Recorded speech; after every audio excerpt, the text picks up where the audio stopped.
පින්වතුනි සාරිපුත්‍රයන් වහන්සේ කියලා කියන්නේ තථාගතයන් වහන්සේට විතරයි දෙවනුනේ උන්වහන්සේගේ ප්‍රඥා මහිමේ. අප්‍රමාණ ප්‍රඥාවක් තියෙන මහා ශ්‍රේෂ්ඨ උත්තමයෙක් මේ ලෝකේ වාසය කරපු. උන්වහන්සේ ශ්‍රී පතුල් මේ පොළොව මත තියද්දි පොළොව මහීකාන්තාව සැනසෙනවා. මහා මේ උත්තම පුරුෂයෙක් හිටපු. උන්වහන්සේ දෙවනුනේ තථාගතයන් වහන්සේට විතරයි. මහා ශ්‍රේෂ්ඨ උත්තමයෙක්. මම ඔබට මේ උත්තමයේ විවිධ ස්වභාවයක් කියන්නම්.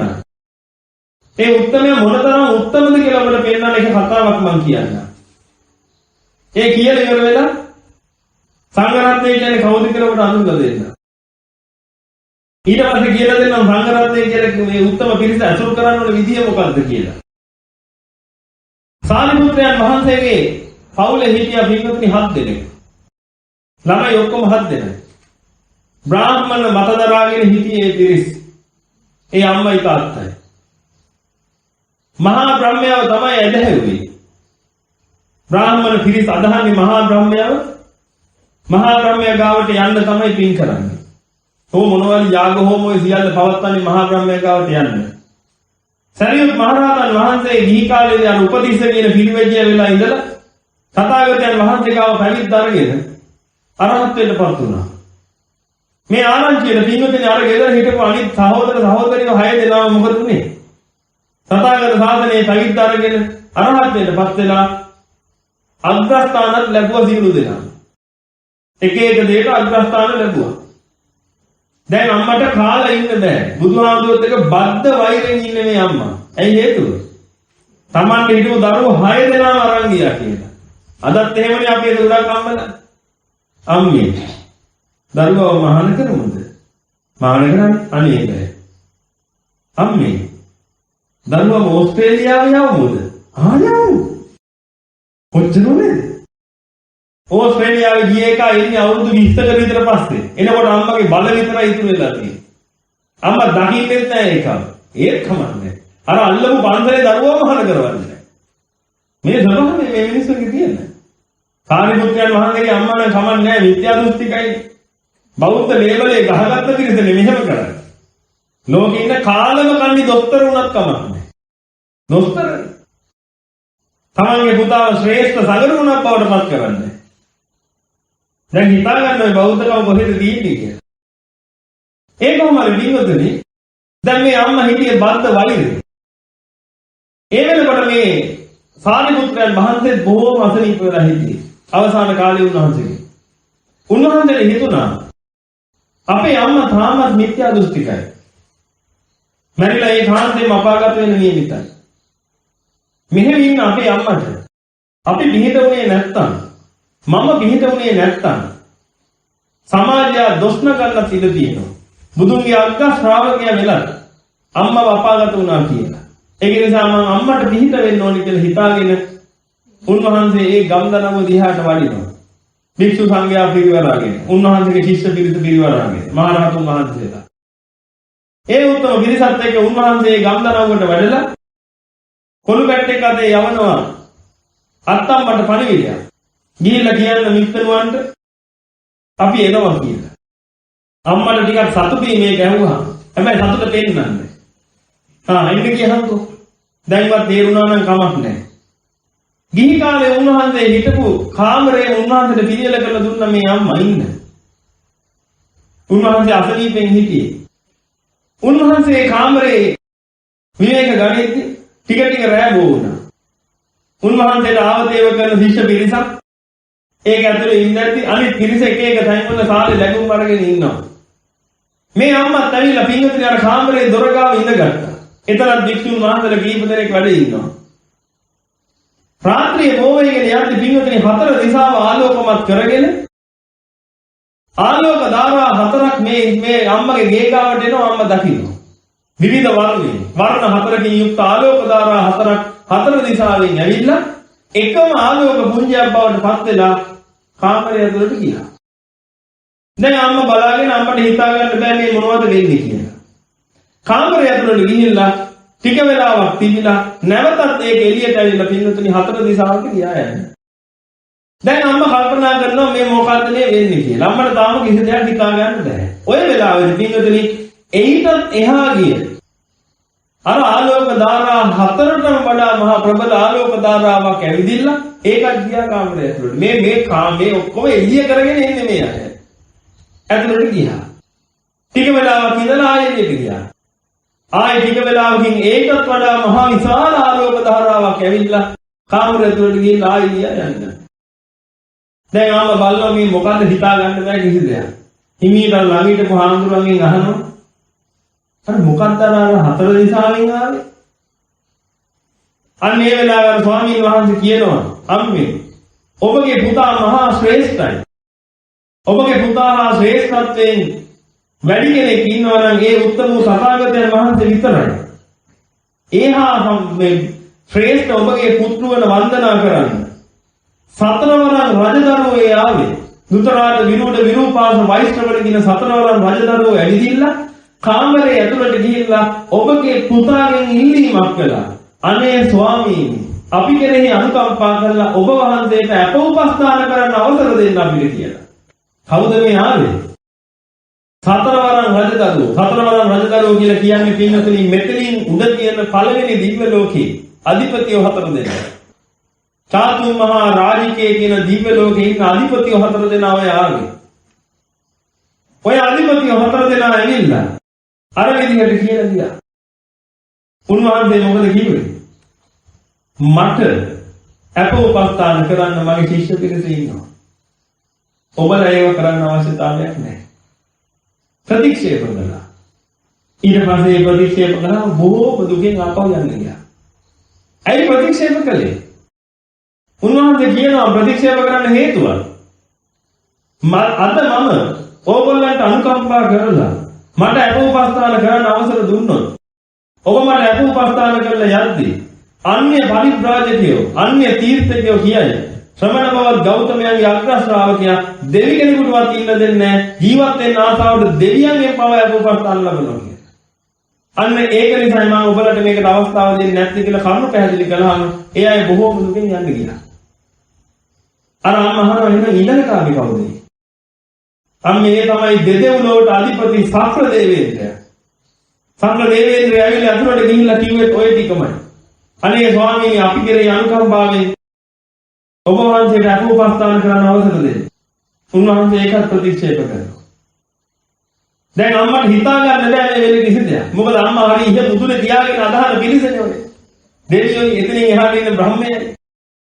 අම්මහනවා ඊට පස්සේ ආවේ කවුද? ඊටත් වඩා මහා ප්‍රබල ආලෝකයක් ලගාගෙන ආවේ කවුද? අන්න ඒ වෙලාව කියනවා මේ තමයි මහා බ්‍රහ්මයා. අම්මගේ ඇස් දෙක උඩ යනවා ඇයි ඒ? ලෝකේ ඉන්න ලොක්කා මහා බ්‍රහ්මයා කියලා හිතාගෙන හිටියේ අම්මා. ලෝකේ නැවුවේ මහා බ්‍රහ්මයා කියලා හිතාගෙන හිටියේ. මොකද එතනින් එහාට ඉන්න අයව පේන්නේ නැහැ මේගොල්ලන්ට. මහා බ්‍රහ්ම කියන්නේ පින්වතුනි ලෝකේ මේ බ්‍රහ්ම ලෝක 16 තියෙන තුන්වෙනි බ්‍රහ්ම ලෝකේ. ප්‍රථම ධ්‍යාන බ්‍රහ්ම ලෝකයක්. එතනින් එහාට තියෙන බ්‍රහ්ම ලෝක තියෙනවා චතුර්ථ ධ්‍යානෙ යනකම් රූපාවචර බ්‍රහ්ම ලෝක තියෙනවා. ඒවා සුද්ධාවාස කියලා අනාගාමී උත්තමයේ බ්‍රහ්ම ලෝක තියෙනවා. එතනින් එහාට අරූපාවචර බ්‍රහ්ම ලෝක තියෙනවා. ඔය එකක් යනවා මේ අය දරගෙන හිටියේ නැහැ. පුද පූජා පවත්වනවත් හිටියේ මහා බ්‍රහ්මයා ලෝකෙ මෙව්ව කියලා හිතාගෙන මහා බ්‍රහ්මයා ගාවට යනවා. දැන් මේ ආවේ කවුද කියලා අහුවා මේ ආවේ මහා බ්‍රහ්මයා. කියලා කිව්වම අම්මට දැන් හිතා ගන්න බෑ කිසි දෙයක් මොකද්ද මේ වෙන්නේ කියලා. මහා බ්‍රහ්මයා මොකද්ද මෙහි කළේ? මහා බ්‍රහ්මයාත් ඇවිල්ලා මේ විදිහටම තමයි වැඳ වැටිලා උන්වහන්සේගේ දෙපා සිම්ම කිව්වා අනේ ස්වාමීනි ඔබ වහන්සේට මට අපෝපස්ථාන කරන්න අවසර දෙන්න. ඒකත් ප්‍රතික්ෂේප වෙලා තමයි මහා බ්‍රහ්මයා ගියේ. අන්න ඒ වෙලාවේ පින්වතුනි අම්මගේ ඇස් දෙක ඇරුණා. ඒ වෙලාවේ අම්මට හිතුණා මගේ පුතා මහා ශ්‍රේෂ්ඨයෙක්. මගේ පුතා මහා ශ්‍රේෂ්ඨයෙක් නම් මගේ පුතාගේ ශාස්ත්‍රුන් වහන්සේ මොන තරම් ශ්‍රේෂ්ඨයෙක්ද කියලා ආන්ගේ මොහොතේ තථාගතයන් වහන්සේ කෙරෙහි භක්තියක් ඇති වුණා. අප්‍රමාණ භක්තියක් ඇති වුණා. ශ්‍රද්ධාවක් නෙමෙයි. ඒ භක්තිය ඇති වුණ බව දැකලා සරියුත් මහ රහතන් වහන්සේ ඒ වෙලාවේදී අම්මට බණ කිව්වා. ආන්නේ බණ කියනකොට පින්වතුනි අර භක්තියේ හිටපු අම්මා මොකද ආවද? ශ්‍රද්ධාවට ආවා. දැන් හිතා ගන්න පුළුවන් ද පින්වතුනි සාරිපුත්‍රයන් වහන්සේ කියන්නේ කවුද කියලා? මේ එසේ මෙසේ පුද්ගලයෝද කියලා ඔබට හිතෙනවද? සාරිපුත්‍රයන් වහන්සේ කියන්නේ පින්වතුනි සාරිපුත්‍රයන් වහන්සේගේ පයට පෑගිලා තියෙන අසුචි පිටත් ඇති පින්වතුනි තිලක තියා ගන්නවා. ඒ තරම් මහා ශ්‍රේෂ්ඨ උත්තමයෙක්. මහා ශ්‍රේෂ්ඨ උත්තමයෙක් වචන නෑ උන්වහන්සේලාගේ තියෙන ශ්‍රේෂ්ඨත්වයේ ප්‍රකාශයට පත් කරා. එහෙනම් පින්වතුනි අද අපිට සංඝ කියලා ඉතුරු වෙලා ඉන්නේ කවුද? ඒ මහා ශ්‍රේෂ්ඨ උත්තමයාගේ පිරිස නේද? උන්වහන්සේ ඇවිදගෙන යද්දී උන්වහන්සේට අසුචි පිලක් පෑගුණාම ඒ අසුචි පිලෙන් කොටසක් අරගෙන නල්ලේ තිලක තියාගන්න පුළුවන් නම් ඔබට උන්වහන්සේගේ පැවතගෙන යන කෙනෙකුට අගෞරවයක් කරන්න හිතෙනවද? කවුරු හරි කෙනෙක් මහා සංඝරත්නයේ පින්වතුනි අපමණ රේණුව බාරි වැරද්දක් කියනවනම් ඒ කෙනා සාරිපුත්‍රයන් වහන්සේගේ ගුණ දැකලා නැහැ. මම ඔබෙන් එක ප්‍රශ්නයක් අහන්න. මේ ප්‍රශ්නෙට හොඳට කල්පනා කරලා උත්තරයක් දෙන්න. දැන් ඔබ සරියුත් මහ රහතන් වහන්සේ කවුද කියලා දන්නවනේ. මොන වගේ කෙනෙක්ද කියලා. තව එකක් කිව්වොත් එහෙම සරියුත් මහ රහතන් වහන්සේ නැත්තම් පින්වතුනි අද අපිට අභිධර්ම පිටකයක් එහෙම ඉතුරු වෙන්නේ නැහැ. අභිධර්ම පිටකයක් එහෙම ඇත්තටම නැති වෙලා යනවා උන්වහන්සේ නැත්තම්. මොකද තථාගතයන් වහන්සේ දිව්‍ය ලෝකෙදී තමයි අභිධර්මයේ දේශනා කළේ. මොකද ඒවා මහා දීර්ඝ දේශනා ඒවා මනුස්ස ලෝකේ කිව්වා නම් එහෙම උන්වහන්සේගේ ජීවිතෙන් භාගයක් යනකම් කියන්න වෙනවා ඒක. උන්වහන්සේ එහෙදී ඒක දේශනා කරලා ඉවර වෙලා සාරිපුත්‍රයන් වහන්සේව මුණ ගැහිලා මාතෘකා ටික කියනවා හැමදාම. උන්වහන්සේ පින්දපාතේ වැඩලා ඉවර වෙලා පින්දපාත වැඩලා නැවත දිව්‍ය ලෝකෙට යන්න ඉස්සෙල්ලා සාරිපුත්‍රයන් වහන්සේට මාතෘකා ටික කියනවා. සාරිපුත්ත මම එහෙදී මෙන්න මේ මාතෘකා ටික කිව්වේ. උන්වහන්සේ මේ මාතෘකා ටික කියද්දි පින්වතුනි උන්වහන්සේ මේ සත්‍යධර්මය අවබෝධ වෙන තරම් මහා ප්‍රඥ උත්තමයෙක්. සාරිපුත්‍රයන් වහන්සේ කියලා කියන්නේ උන්වහන්සේගේ ප්‍රඥාව ගැන හිතා ගන්නවත් බැහැ. ඔන්න පින්වතුනි අපේ වීරය. ඇත්ත මට කියන්න. උන්වහන්සේට ගරුත්වයක් හිතෙන්නේ නැත්නම් අර දිව දොට්ට දාගෙන හෙල්ලයක් අතේ තියාගෙන ඉන්න කකුලක් උස්සගෙන බෙල්ලේ වැලක් දාගෙන ඉන්න. ඒ වගේ කෙනෙක් දැක්කහමද කියන වැඩිපුර බය හිතෙන්නේ. බය හෝ භක්තිය හෝ මොකක් හරි හිතෙන්නේ.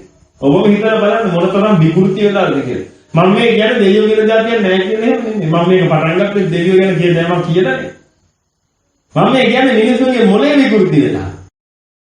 සාරදේ අසාර ලෙසත් අසාරදේ සාර ලෙසත් අල්ලගෙන. ඒකයි මේ නිවන නැහිලා තියෙන්නේ. මම මෙන්න මේ ප්‍රශ්නේ අහන්න හොඳට උත්තර දෙන්න හිතලා බලන්න. දැන් ඔබ දන්නවනේ සාරිපුත්‍රයන් වහන්සේ ගැන මොනතරම් උත්තමයේද කියලා. උන්වහන්සේ වන්දනීයයිද නැද්ද? මං කියේ උන්වහන්සේගේ පායට දාගෙන අසුචි ටිකක් වන්දනීයයි නම් උන්වහන්සේ ගැන මොන කතාවද කරන්නේ? ඒ තරම් මහා ශ්‍රේෂ්ඨ උත්තමයෙක්. උන්වහන්සේ මාගේ සිත සමත වැඩ සිටිත්වා කියලා හිතා ගන්න තියෙනවා. පින්වතුනි, එහෙනම් මේකට උත්තරේ දෙන්න. ඔය කියන මහා සාරිපුත්‍රයන් වහන්සේගේ පිළිම දෙකක් තියෙනවා. එක පිළිමයක් හදලා තියෙන්නේ සඳුන් දරේ. සඳුන් අරටුවෙන් හදලා තියෙන පිළිමේ. සුවඳ විහිදෙනවා හැම තැනම ඒ පිළිමේ. තව පිළිමයක් තියෙනවා. හදලා තියෙන්නේ අසුචි වලින්. ගඳ ගහනවා වටේට. ඔබ ඔය පිළිම දෙකෙන් වඳින්නේ සඳුන් පිළිමෙට විතරද? මම අහන ප්‍රශ්නේ තේරුණාද?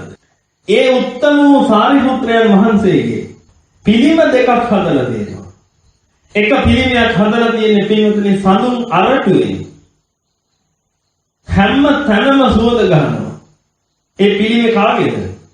සාරිපුත්‍රයන් වහන්සේගේ. තව පිළිමයක් හදලා තියෙනවා. හදලා තියෙන අසුචි. ගඳ ගහනවා වටේම. ඔබ වඳින්නේ මොන පිළිමෙටද?